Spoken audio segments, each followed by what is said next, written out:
Tornado से आपका lesson है आज का, ठीक है बेटा। Tornado is a violent dangerous rotating column of wind having appearance of a dark funnel shaped cloud extending from the sky to the ground।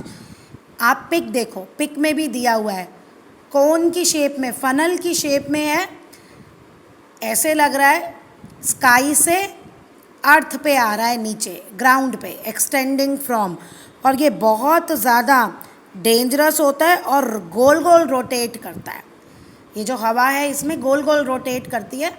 America में ये काफ़ी ज़्यादा आते हैं, इंडिया में नहीं आते हैं टॉर्नेडो इतना।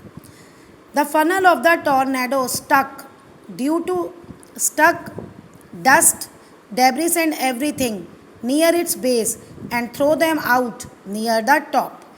अब जो भी आएगा इसके टॉर्नेडो के रास्ते में, हमें ऐसा कहना चाहिए, जो भी आया, लोग आए, कार आ गई, डेब्रिस आ गया, तो वो गोल गोल घूमते घूमते एकदम ऊपर तक पहुंच जाता है।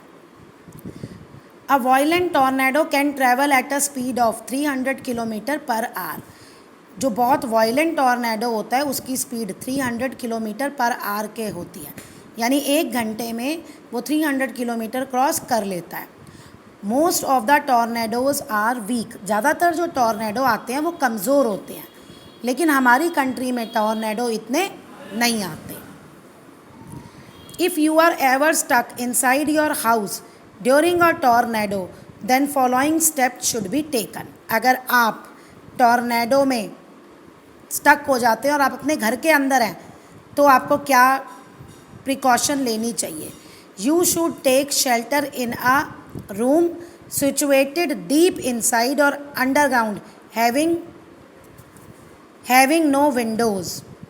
These rooms are called tornado shelters। तो जो अगर आप घर में हैं तो जो सबसे अंदर का कमरा है, डीप इनसाइड, अंदर या नीचे, और उसमें विंडो नहीं होनी चाहिए, वहाँ पे आप खुद को बंद कर लो। You can also shut windows and take shelter under a table where debris cannot reach। अब अगर ये पॉसिबल नहीं है ऊपर वाला, तो घर के खिड़कियाँ दरवाजे बंद कर दो और टेबल के नीचे शेल्टर ले लो। You should bow down on knees, protect head and neck using arm. Bow down on knees यानी घुटनों पे बैठ के नीचे इस तरह से बैठो कि अपना हेड और नेक को आप कवर कर लो। नेक्स्ट है साइक्लोन।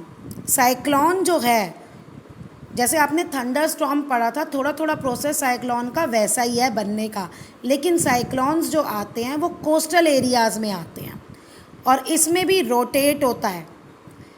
इसको इसका नाम दिया गया है, एक ग्रीक वर्ड से लिया गया है ये साइक्लोस, जिसका मतलब है कॉइल ऑफ स्नेक।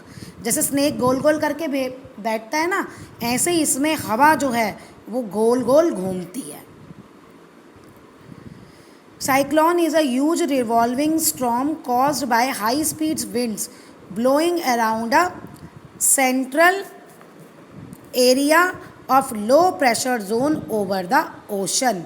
अब ये ओशन के ऊपर लो प्रेशर जोन बन जाता है बीच में, और उसके चारों ओर, जहाँ लो प्रेशर हुआ उसके चारों ओर बहुत तेज़ तेज़ हवाएं घूमती हैं और उन्हीं को हम कहते हैं स्ट्रोम।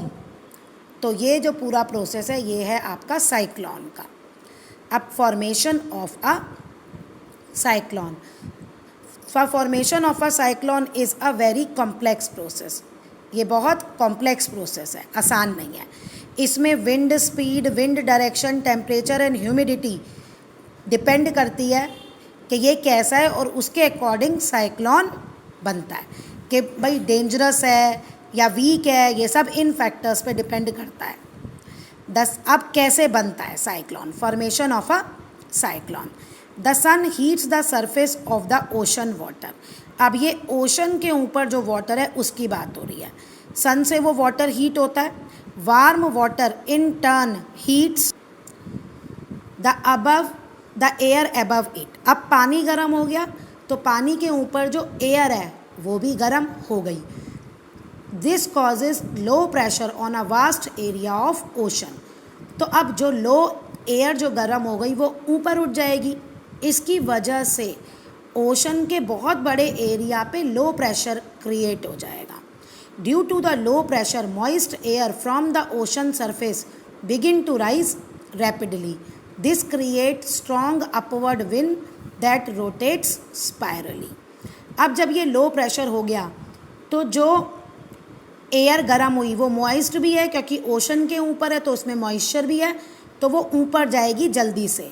और ये स्ट्रॉन्ग अपवर्ड विंड जो है रोटेट स्पाइरली, और वो स्पाइरली रोटेट भी होती है, जैसे लट्टू घूमता है ना ऐसे घूमता है, पिक में भी दे रखा है। As the warm and moist air, अब वार्म है और मॉइस्ट है, उसमें बहुत सारा वाटर वेपर है, rises up high in the atmosphere, वो ऊपर जाएगी। अब ऊपर जाने पे टेम्परेचर कम हो जाता है तो इट गेट कूल्ड, वो ठंडी हो जाएगी, और वाटर वेपर क्या बना लेंगे, कंडेंसेस टू फॉर्म क्लाउड्स। ये आपने कल थंडर स्टॉर्म में भी पढ़ा था, तो ये क्लाउड्स बना लेंगे। अब इस क्लाउड्स बनने की प्रोसेस में जो है हीट रिलीज होगी, water vapour condenses and heat is released. The heat release by the condensation of water vapour in the atmosphere warms the air all around. अब जो हीट रिलीज हुई उसने अपनी चारों तरफ की हवा जो है उसको गर्म कर दिया। फिर warm air rises higher into atmosphere causing a low pressure. अब यहीं गर्म एयर फिर और ऊपर उठेगी और एटमॉस्फेयर में लो प्रेशर एरिया क्रिएट हो जाएगा। More air rushes to the centre of the storm, और स्ट्रोम के सेंटर में और ज़्यादा हवा आ जाएगी, और ये साइकिल रिपीट होती जाती है। यानी ओशंस के ऊपर से हवा गई ऊपर भी जब वो क्लाउड्स बने तो वो वहाँ पे भी लो प्रेशर एरिया क्रिएट हो गया, फिर ऊपर और हवा चली गई तो नीचे और हवा आ गई, तो ये सारा प्रोसेस चलता रहता है। ओशन से शुरू हुआ और ऊपर एटमॉस्फेयर तक। The chain of events ends with the formation of very low pressure system with in a high speed winds revolving around it. अब ये पूरा जो इवेंट्स है ये चलते रहते हैं और ऐसा बन जाता है अंदर, ये देखो आपको दिख रहा है इमेज आई, जो बीच में गैप है वो आई है। ये जो आई है, ये जो बीच वाला एरिया है, यहाँ पे लो प्रेशर है और इसके चारों ओर बहुत तेज़ हवाएं चल रही हैं, ये स्पाइरली गोल गोल घूमती हैं। The weather condition consisting of a system of high speeds wind revolving around a central area of low land is called cyclone, और इसी को हम क्या कहते हैं, cyclone. The area of low pressure area at the centre of the cyclone is called I.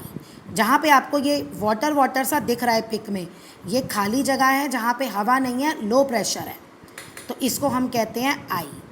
Once cyclone is formed, एक बार जब साइक्लोन बन जाता है, it begin to move over the surface of the ocean, तो फिर ये ocean पे ट्रैवल करने लगता है एक जगह से दूसरी जगह, और तब विंड की स्पीड जो है 120 किलोमीटर पर आवर से भी ज़्यादा होती है।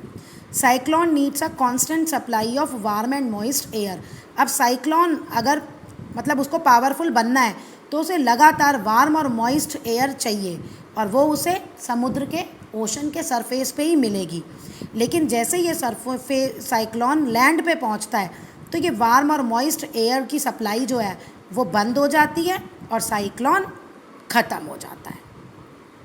India has a large coastline which makes it vulnerable to cyclones both in terms of intensity and frequency of cyclone. अब इंडिया का कोस्ट लाइन जो है, कोस्टल एरिया जो है वो बहुत ज़्यादा बड़ा है, इस वजह से इंडिया में साइक्लोन आते ही रहते हैं।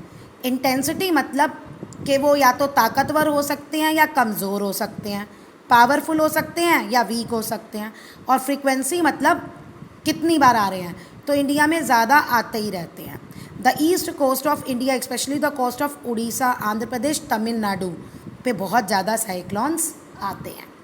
अभी रिसेंटली मैंने न्यूज़ में सुना था, बॉम्बे में कभी साइक्लोन नहीं आया, लेकिन अभी 2 महीने पहले बॉम्बे में भी साइक्लोन आया है। और उसका रीज़न क्या बताया उन्होंने कि जो बॉम्बे का कोस्टल एरिया है ना महाराष्ट्र का, वहाँ मैंग्रोव ट्रीज़ है और लोगों ने मैंग्रोव ट्रीज़ को काट दिया, जिसकी वजह से वहाँ पे भी लो प्रेशर एरिया जनरेट हो गया, और वो साइक्लोन्स जो कभी महाराष्ट्र की तरफ नहीं जाते थे, पाकिस्तान की तरफ चले जाते थे, इस बार वो महाराष्ट्र की तरफ मुड़ गए।